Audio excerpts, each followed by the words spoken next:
영국에서 믿을 수 없는 일이 벌어졌습니다. 10년 경력의 베테랑 BBC 기자가 한국에서 취재한 특집 다큐멘터리가 영국 전역에서 사상 최고 시청률을 기록했습니다.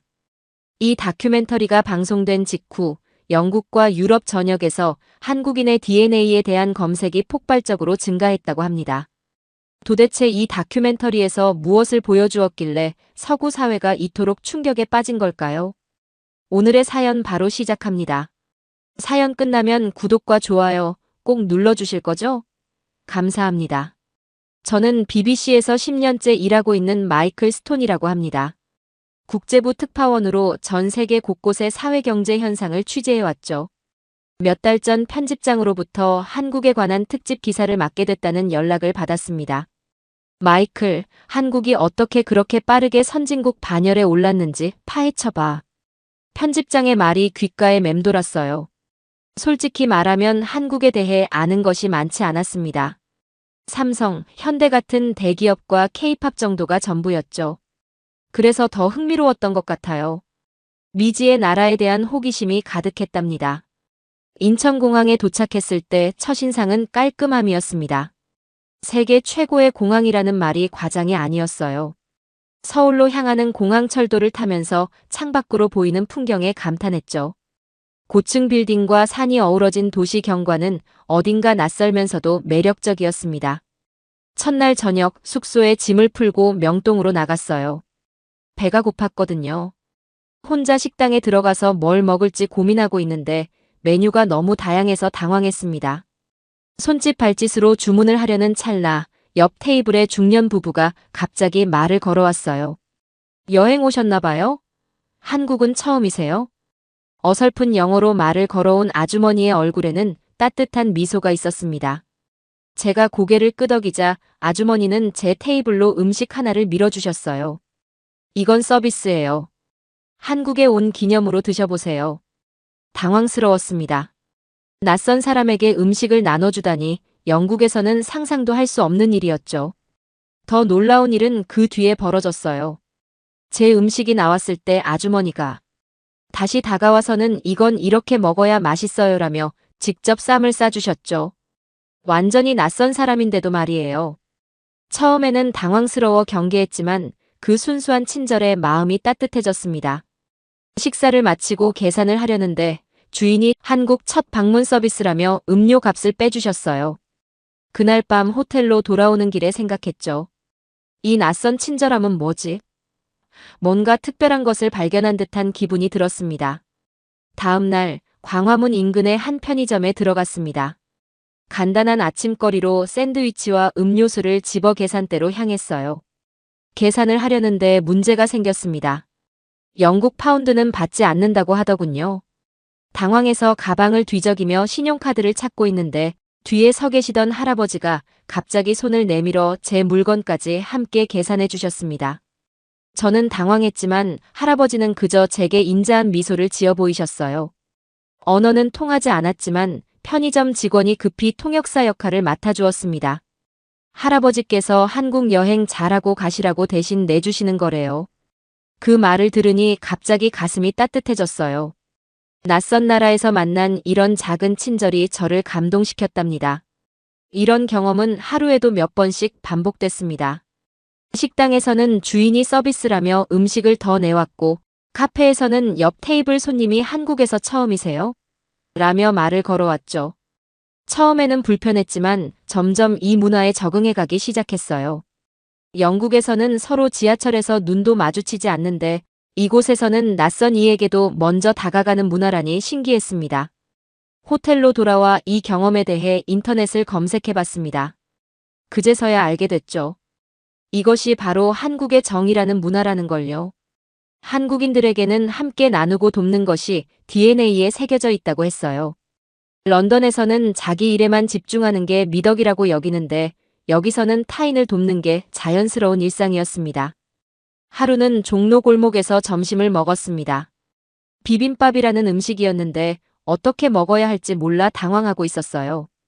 그러자 옆 테이블의 직장인 무리 중 한 명이 다가와 이렇게 비벼서 드세요라며 직접 비벼주더군요. 그뿐만 아니라 반찬 하나하나의 이름과 맛을 설명해 주었습니다. 심지어 자리로 돌아가기 전 맛있게 드세요라는 인사까지 잊지 않았어요. 골목을 나와 취재 장소로 향하는 길에 갑자기 하늘에서 비가 쏟아졌습니다. 우산도 없이 당황하고 있는데 옆에 있던 중년 여성이 자신의 우산을 함께 쓰자고 제안하셨어요. 어디로 가세요? 저도 그쪽으로 가는데 같이 가요. 그분은 자신의 목적지와 다른 방향이었음에도 저를 지하철역까지 데려다 주셨답니다. 그날 밤 호텔로 와서 인터넷 검색을 해봤어요.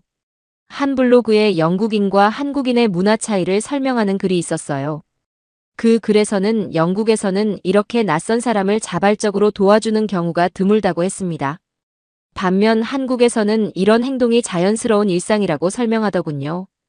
그 글을 읽으며 제 안에 있던 경계심이 조금씩 녹아내리는 것을 느꼈습니다. 취재를 위해 만난 한 사회학 교수는 한국은 오랜 농경사회의 전통에서 비롯된 공동체 의식이 강해요. 함께 힘을 모아야 살아남을 수 있었던 역사적 경험이 지금까지 이어지고 있는 거조라고 설명해 주셨어요. 그 말을 들으며 한국이라는 나라를 새롭게 보기 시작했습니다. 이 나라에는 분명 우리 서구 사회와는 다른 무언가가 있었어요. 경쟁과 개인주의가 지배하는 런던에서 온 저에게 서울의 이런 모습은 신선한 충격이었어요. 점점 이 도시의 리듬에 익숙해져 가면서 한국 사회를 더 깊이 들여다보고 싶다는 욕구가 커져갔습니다. 서울 시내를 누비며 취재하던 어느 화창한 오후였습니다. 종로 한복판에서 점심을 먹고 나오는데 귀청이 터질 듯한 쿵 소리가 들렸어요. 반사적으로 소리가 난 방향을 봤죠. 대형 트럭 하나가 급제동을 하면서 옆으로 기울어져 있었습니다. 트럭 뒤에 실려있던 상자들이 도로 위로 쏟아져 내리고 있었어요. 순간 제 머릿속에는 이제 교통지옥이 시작되겠구나라는 생각이 스쳤습니다. 런던이나 뉴욕 같은 대도시였다면 상황은 뻔했어요. 모두 경찰이 올 때까지 차 안에 앉아 투덜거리면서 기다렸겠죠. 하지만 제 예상과 달리 놀라운 광경이 펼쳐졌습니다. 주변에 있던 사람들이 하나둘씩 모여들기 시작했어요. 양복을 입은 직장인, 청바지 차림의 학생들, 심지어 한 할머니까지 아무도 시키지 않았는데 마치 약속이라도 한 듯 사람들이 즉시 행동에 나선 거였죠. 이건 대체 뭐지? 저도 모르게 중얼거렸어요. 카메라를 꺼내 이 장면을 촬영하기 시작했습니다. 사람들은 흩어진 상자들을 도로 한쪽으로 정리하기 시작했어요. 한 사업가처럼 보이는 남성은 자신의 값비싼 양복이 더러워질 것도 아랑곳하지 않고 무거운 상자를 옮기고 있었습니다. 교통경찰 한 명이 나타나 차량들을 우회시키는 동안 시민들은 자발적으로 도로 정리를 시작했어요. 놀란 표정으로 이 광경을 지켜보고 있는데 옆에 있던 젊은 여성이 제게 말을 걸었습니다. 한국에서는 모두 이런 일이 생기면 당연히 도와요. 그 말투에서 이게 한국에서는 지극히 당연한 일이라는 뉘앙스가 느껴졌어요. 저도 모르게 카메라를 내려놓고 도움의 손길을 보태게 됐죠. 불과 15분 만에 도로는 거의 원상복구됐습니다. 트럭 운전사는 계속해서 고개를 숙이며 감사 인사를 전했어요. 사람들은 괜찮다는 말을 남기고 각자의 길로 흩어졌습니다. 마치 아무 일도 없었다는 듯이요. 제 옆에서 상자를 나르던 대학생처럼 보이는 청년에게 물었어요. 이런 일이 자주 있나요? 모르는 사람을 이렇게 돕는 게. 그 청년은 제 질문이 이상하다는 듯 고개를 갸우뚱거렸습니다. 당연한 거 아닌가요? 누구든 어려움에 처하면 도와야죠. 우리가 안 도우면 누가 도와요? 그 말을 들은 순간 이 나라에 대한 새로운 차원의 이해가 생겼습니다. 그날 저녁 호텔로 돌아와 제가 목격한 일을 기사로 정리하기 시작했어요. 그런데 이 협력 행동이 과연 우연한 일회성 사건인지 아니면 한국 사회의 일반적인 모습인지 궁금해졌습니다. 인터넷 검색을 통해 한국의 협력 사례들을 찾아보기 시작했어요. 놀랍게도 2007년 태안반도 기름 유출 사건에 관한 기사들이 쏟아져 나왔습니다. 당시 한국 서해안에서 최악의 해양 오염 사태가 발생했을 때 정부의 대응이 느렸다고 해요. 그런데 놀라운 일이 벌어졌다고 합니다. 전국에서 123만 명의 자원봉사자들이 태안으로 몰려들어 직접 바다의 기름을 닦아내기 시작했던 거죠. 스크린에 비친 사진들은 압도적이었어요. 남녀노소 할 것 없이 모두가 검은 기름으로 뒤덮인 해변에서 맨손으로 기름을 닦아내고 있었습니다. 그 기사들을 읽으며 떠오른 생각은 하나였어요. 이건 단순한 친절이 아니라 뭔가 더 깊은 것이다. 다음 날 아침, 저는 더 많은 정보를 찾기 위해 한국의 역사학자 김민수 교수를 만났습니다. 강남의 한 대학교 연구실에서 만난 김 교수는 제가 목격한 광경에 대해 흥미로운 설명을 해주셨어요. 마이클 씨, 한국에서 본 협력 정신은 우연이 아닙니다. 우리 역사 속에 깊이 뿌리내린 생존 방식이에요. 김 교수는 차분한 목소리로 말을 이어갔습니다. 한국은 수천 년 동안 외부의 침략과 자연재해를 극복하며 살아왔어요. 그 과정에서 함께가 아니면 살아남을 수 없다는 교훈을 몸으로 배웠죠. 김 교수의 설명을 들으며 저는 제가 읽었던 태안 기름 유출 사건에 대해 물었어요. 그러자 김 교수의 눈빛이 달라졌습니다. 그 사건은 현대 한국인의 협력 DNA를 보여주는 대표적 사례죠. 정부의 대응이 느렸을 때 시민들이 자발적으로 나섰어요. 123만 명이 자원봉사자로 참여했고 그중 많은 이들이 자비를 들여 태안까지 갔습니다. 그의 말에 저는 깊은 인상을 받았어요. 그런데 왜 그렇게 많은 사람들이 나섰을까요? 개인적인 이득도 없는데 말이죠. 김 교수는 미소를 지으며 대답했습니다.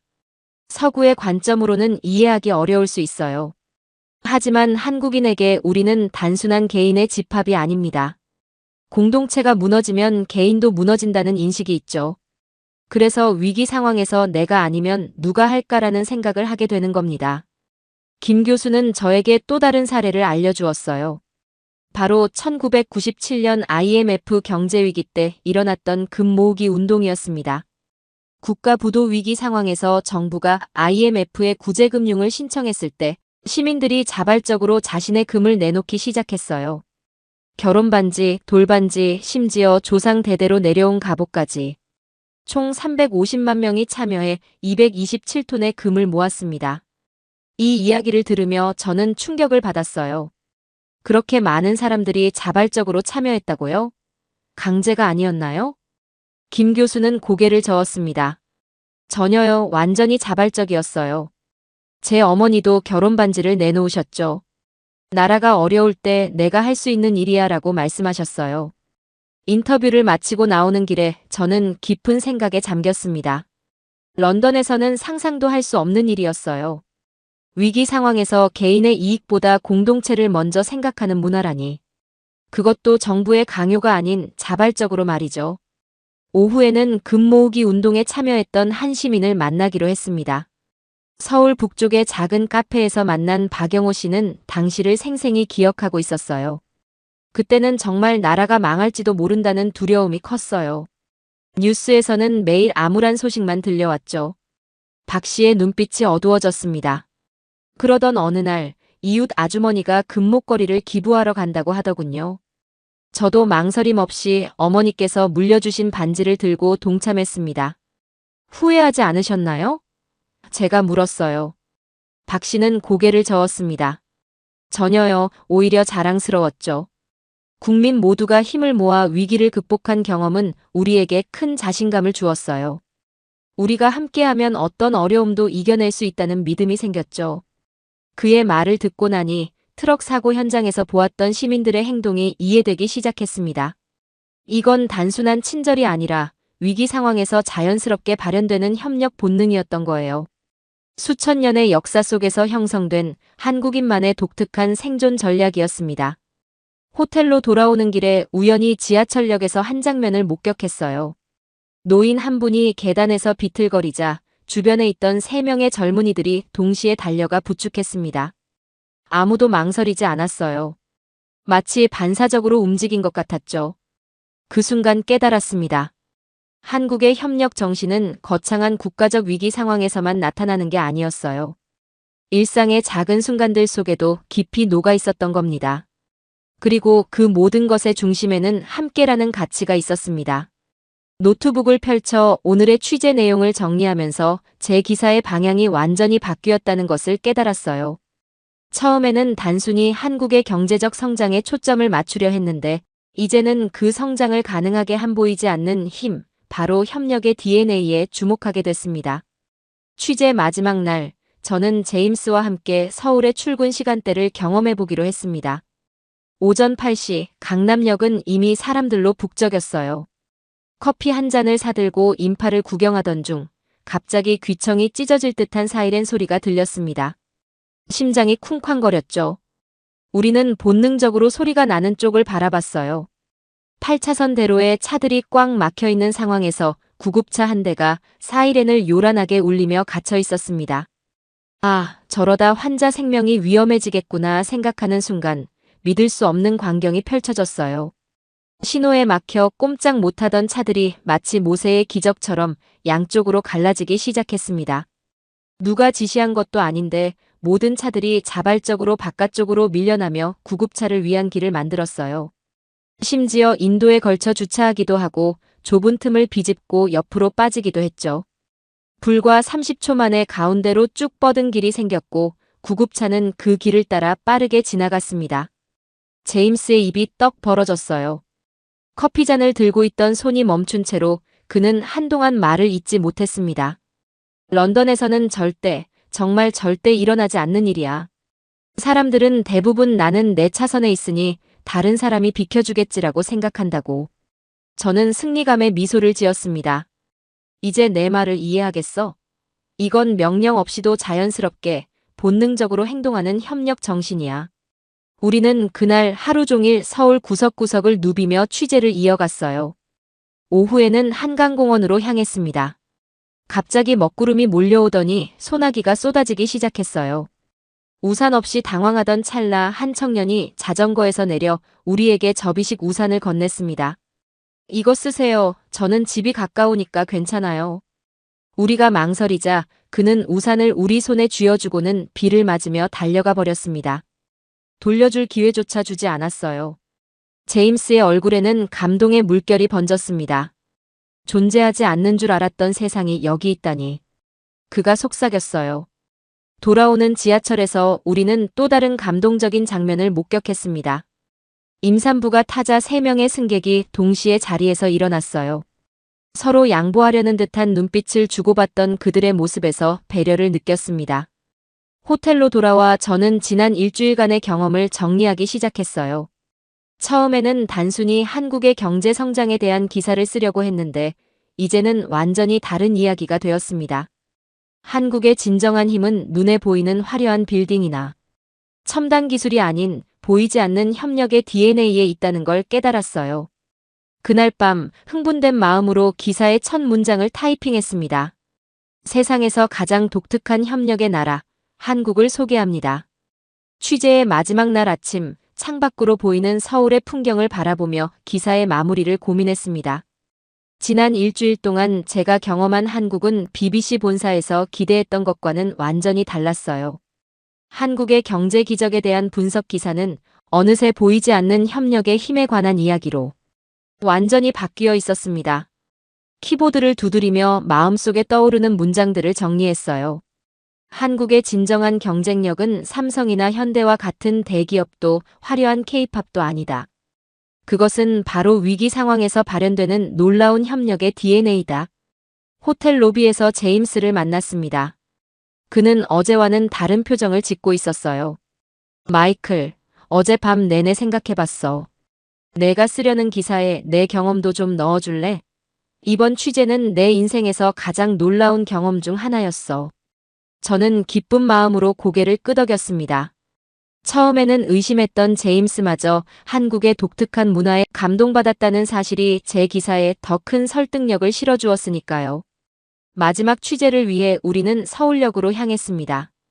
귀국하는 외국인 관광객들에게 한국에서의 경험을 물어보기로 했어요. 역 앞에 도착하자 갑자기 강한 비바람이 몰아쳤습니다.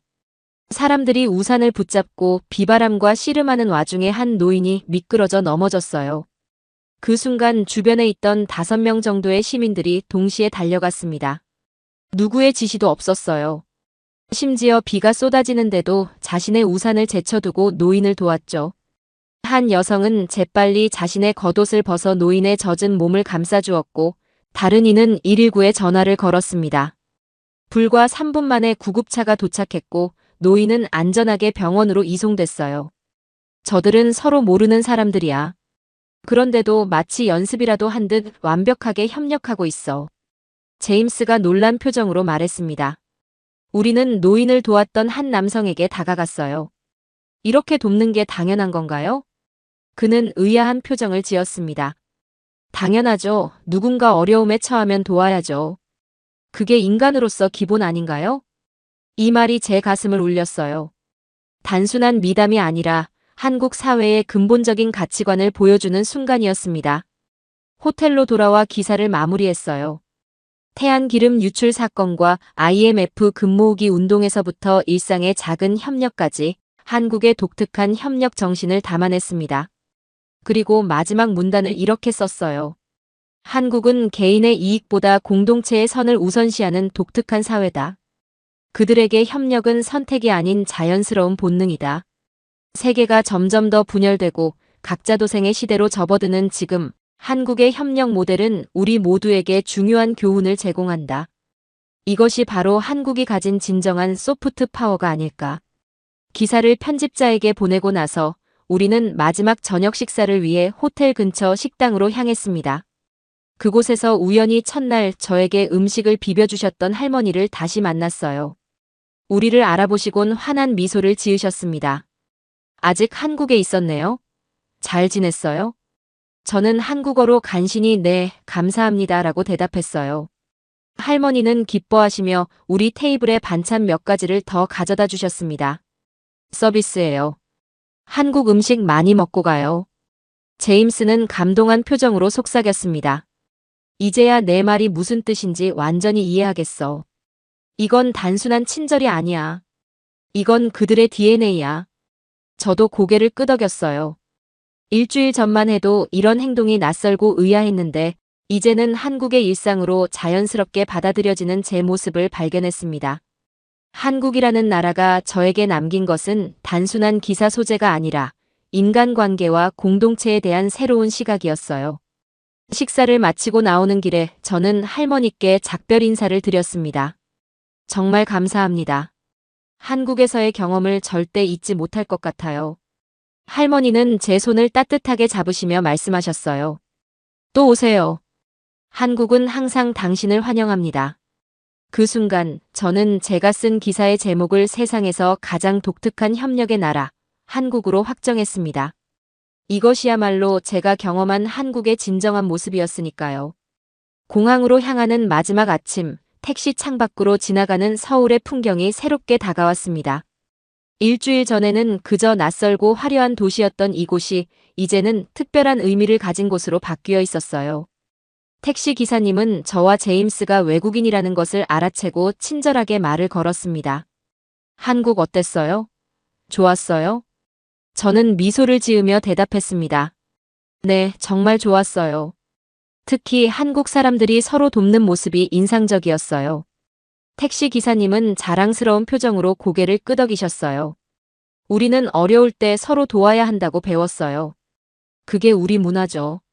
인천공항에 도착하자 제임스가 저에게 말했습니다. 마이클, 사실 처음에는 내가 너무 감상적이라고 생각했어.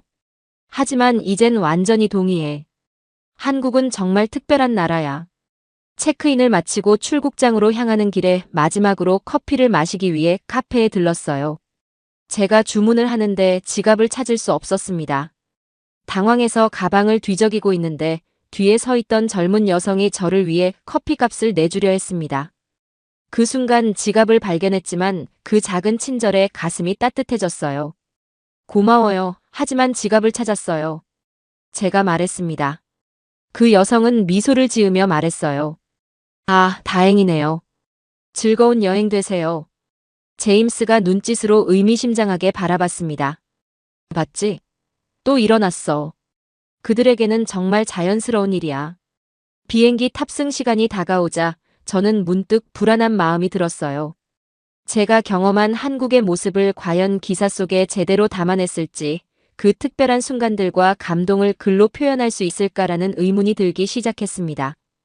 비행기 안에서 저는 창밖으로 점점 멀어지는 서울의 풍경을 바라봤습니다. 그리고 노트북을 펼쳐 기사의 마지막 문단을 다시 읽어보았어요. 한국에서 보낸 일주일은 저에게 단순한 취재 기간이 아니었습니다. 그것은 인간 공동체의 가능성에 대한 재발견이었습니다. 경쟁과 개인주의가 지배하는 현대 사회에서 한국은 여전히 함께의 가치를 간직하고 있습니다. 그들에게 협력은 강제된 의무가 아닌 자연스러운 본능입니다. 어쩌면 우리가 잃어버린 인류의 본질적 가치를 한국에서 다시 찾을 수 있지 않을까요? 런던으로 돌아가는 비행기 안에서 저는 이 기사가 영국 독자들에게 어떻게 받아들여질지 상상해 보았습니다. 아마 많은 이들이 의아해할지도 모르겠죠. 정말 그런 나라가 있을까? 하고요. 하지만 저는 확신했습니다. 제가 경험한 한국은 실제였고 그들의 협력 정신은 분명 특별했으니까요. 제임스가 깜빡 잠이 든 사이 저는 창밖의 구름을 바라보며 지난 일주일간의 기억을 하나하나 되새겼습니다. 명동에서 만난 친절한 할머니, 트럭 사고 현장에서의 자발적 협력, 태안기름 유출과 금모으기 운동의 감동적인 이야기, 그리고 구급차를 위해 길을 터주던 사람들의 모습까지. 다음 날 아침 BBC 편집실에서 제 기사가 헤드라인으로 실렸다는 소식을 들었습니다. 세상에서 가장 독특한 협력의 나라, 한국이라는 제목의 기사는 많은 독자들의 관심을 끌었다고 해요. 어쩌면 제 기사를 통해 더 많은 사람들이 한국의 특별한 문화를 알게 되고 그 가치를 배우게 될지도 모르겠다는 생각에 가슴이 뿌듯해졌습니다. 한국에서의 경험은 이제 제 일부가 되었어요. 그리고 언젠가 다시 그곳을 찾아 제가 미처 보지 못한 더 많은 이야기를 발견하고 싶습니다. 오늘 사연 어떻게 들으셨나요? 한국의 독특한 협력 문화가 국제사회에 시사하는 바가 무엇인지 깊이 생각해보게 되는 소중한 이야기였습니다. 단순한 친절함이 아니라 위기 속에서 발현되는 우리 민족의 협력 DNA는 한국이 가진 진정한 소프트 파워가 아닐까요? 태안기름 유출 사건과 IMF 금모으기 운동에서 보여준 우리의 결집력은 세계가 주목할 만한 가치입니다. 오늘 이야기를 통해 우리가 평소에 당연하게 여기던 행동들이 얼마나 소중하고 지켜나가야 할 문화인지 다시 한번 생각해보게 되었습니다. 오늘 사연에 대한 여러분의 의견을 댓글로 남겨주세요. 내일도 감동적인 사연으로 찾아뵙겠습니다. 오늘도 귀한 시간 내주셔서 감사합니다.